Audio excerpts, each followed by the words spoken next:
General Hamid headed the military's notorious inter-services intelligence during the Afghan-Soviet War. He is one of the few military officers in Pakistan who have gone public about his sympathies for the militants. Do you think that the Pakistani army can actually succeed in Waziristan? It is very difficult for Pakistan armed forces to fire against people and to kill them ruthlessly with the Cobra helicopter gunships and with your aircraft, because the people on the other side were saying Pakistan Zindabad, long live Pakistan. And they were saying Allahu Akbar, and this side also they were saying Allahu Akbar. What is the cause? Why were you there?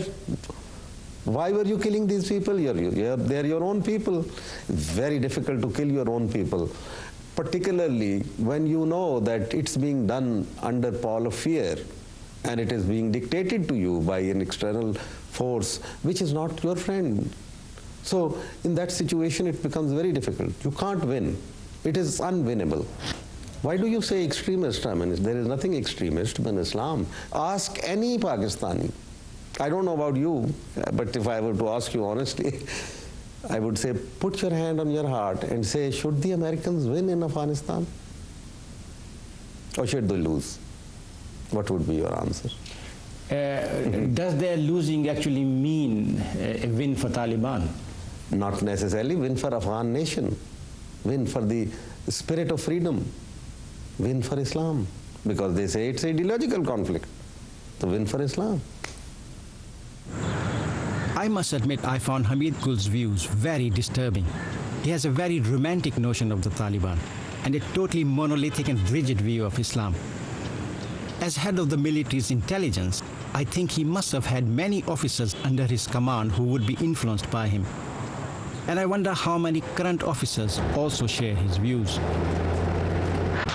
The U.S. was only able to capture or kill one major al-Qaeda figure and no Taliban figures. You know, the fact is right now today, we don't have any high-ranking Taliban or al-Qaeda. We haven't really captured anybody, one or two on the fringe. His understanding of the government's actions before 9/11 now fundamentally changed. Thompson decided to take a similar look into what happened in Afghanistan. The press never looked very closely at how so many of these leaders were able to escape. However, if you piece together a number of different news accounts, we can begin to understand the story. In August 2005, a story broke that gave Paul Thompson a missing piece of the puzzle. In an exclusive interview with Newsweek, the CIA field commander in Tora Bora during the invasion, Gary Bernson, broke his silence. He explained that his intelligence operatives had tracked bin Laden to Tora Bora. Mr. Bernstein feels so strongly about getting this story out and getting his book published that he actually resigned 2 years short of retirement from the CIA in order to publish his book.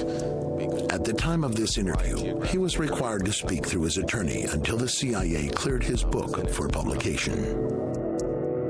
At various points in time, they did have, to my understanding, definitive intelligence as to his general location within Tora Bora. I can't go into detail as to the actual sources of the intelligence and the collection methods because those remain classified. However, we had Osama bin Laden essentially cornered in Tora Bora, and for whatever reasons, we did not do what was necessary in order to ensure that he did not escape. The goal has never been to get bin Laden. Obviously, that's desirable. Our side in that battle had the enemy surrounded. There were a reported perhaps 8,000 enemy forces in there. Oh, they had the cream of the crop of al-Qaeda caught. Journalist Seymour Hersh later broke this story in the New Yorker magazine, briefly sparking TV news coverage. And from there, all of a sudden, one night around Thanksgiving, in the middle of the siege, an air corridor was set up between Kunduz and northern Pakistan. And at night, Pakistani relief planes regularly flew through that corridor. It was a very orderly, organized thing that armed men would stand on the tarmac waiting for a flight that would come in, and then they would be taken out. As many as 4,000 or 5,000. They were not only al-Qaeda, but maybe even some of bin Laden's immediate family were flown out on those evacuations. It had to be done with the blessing of Musharraf, didn't Exactly, and of the United States. When I tell you it comes at the level of Don Rumsfeld, it has to. What we're describing here is something which would clearly be noticed by the United States. One or two, maybe not, okay? An airlift of these proportions, it certainly would. This is the most secure space on the face of the earth right now. If someone's moving over Afghanistan, the United States knows about it, clearly. No plane could fly from Kunduz to Pakistan without getting shot down unless we let it happen. And we let it happen. And I think there's just no other way to explain it. My take on it basically is the fact that there is some sort of a deal in place between the government of Pakistan and the United States.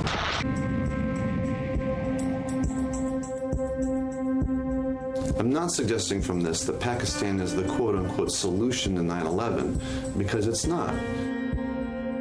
Pakistan is one part in a very complicated story. But the question to me is, who else was involved with al-Qaeda? Was al-Qaeda used as a tool? Just as in the 1980s, the Mujahedin were basically used by the U.S. government.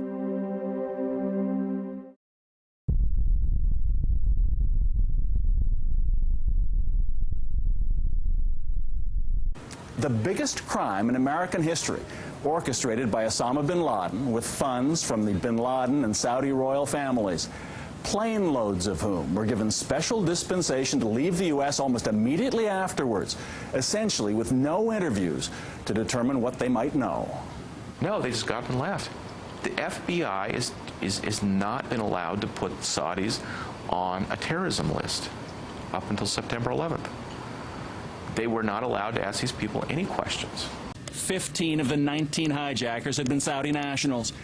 So in the terrible aftermath of September 11th, surely it was now time to track down those who provided money and support for 9/11 wherever they might be, right? Wrong again, according to former CIA insider Robert Baer. That's obviously not true, because everybody that financed September 11th is currently in Saudi Arabia and free. I mean, it was sort of like if bin Laden had said, well, you know, it's just a coincidence my guys happened to run into your towers. Are we just going to leave him alone? The U.S. has relentlessly prosecuted its war on terror, first invading Afghanistan, which unquestionably harbored and supported al-Qaeda, then occupying Iraq, which had virtually nothing to do with Osama bin Laden.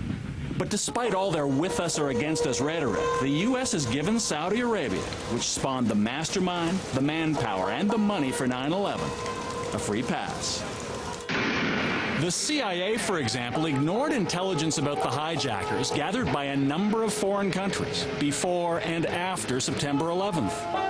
The Fifth Estate has obtained documents like these phone records from German intelligence showing calls made by key members of the 9/11 plot to Saudi Arabia that the Americans chose not to pursue.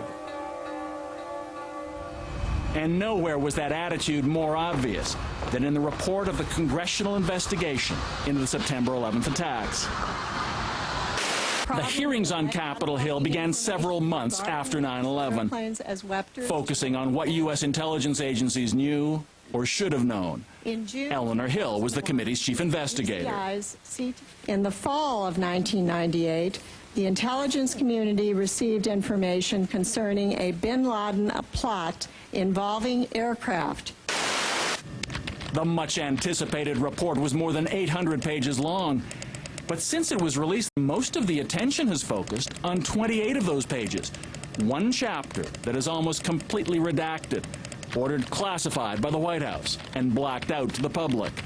And because they're classified, I can't tell you what's in those pages. I can tell you that the chapter deals with information that our committees found in FBI and CIA files that was very disturbing. It had to do with sources of foreign support for the hijackers, or alleged sources of foreign support for the hijackers. Yeah. Now, I know it is believed and has been reported that many of those 27 or 28 redacted pages deal with the Saudi relationship to the hijackers, but... That's what the press has said. I haven't said that. In fact, others familiar with those 28 blacked-out pages confirm that much of the secret material about foreign support for the 9/11 hijackers does indeed deal with Saudi Arabia. What's more, some of the classified material also appears in unclassified areas of the report. In other words, if you know where to look, there's more than enough there to reveal exactly what it is the Bush administration would prefer the public doesn't know.